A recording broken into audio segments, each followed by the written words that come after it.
21 মাস যাবত আমি এই প্রাইভেটে আসা যাওয়া করছি। এই প্রাইভেটটা আমার পরিবারের মতো হয়ে গেছে, আমার আত্মার সাথে জড়িয়ে গেছে, আমার পরিবারের সাথে বেড়ে উঠা। আর এই প্রাইভেটে Oh my God! Wow! এই প্রাইভেটটাকে আমার পরিবারের চাইতেও কোনো অংশে কম মনে হয়নি। এই প্রাইভেটের প্রত্যেকটা মানুষ আমার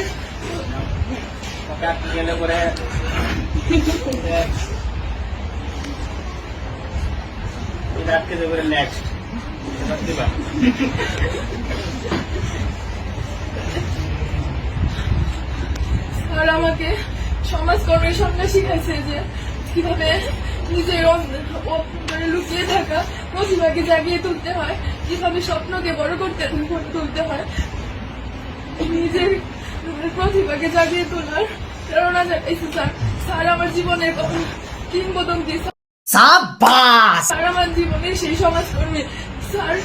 স্যারের মাধ্যমে আমি আমার মুক্ত চিন্তাধারা ফুটিয়ে তুলতে পেরেছি।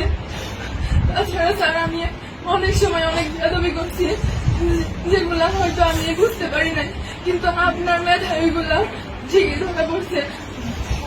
আমার বন্ধু বান্ধবদের সাথে অনেকের সাথে অনেক খারাপ ব্যবহার করে ফেলছে। ওই সময় সবাই তোমরা আমার দৃষ্টিতে দেখবা। তাছাড়া মাফিয়া তুলি যদি তারা আমার জীবনে অনেক ফ্রেন্ড ছিল, কিন্তু তোদের মতো কেউ হবে না রে। প্রতিটা মুহূর্তে আমি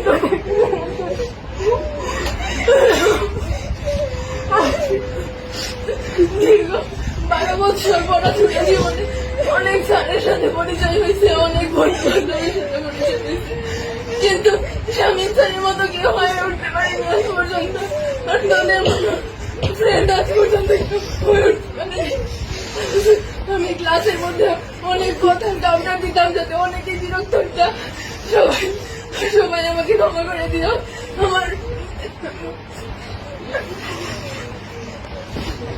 স্যার, আমি সবসময় আপনার থেকে সকল ধরনের সাপোর্ট পাই আসছি। স্যারে কোনো সময় আপনাকে শুধু স্যারের চোখে না, আপনাকে আমার বড় ভাইয়ের চোখে, একজন আদর্শ গাইডলাইনের চোখে দেখে আসছি।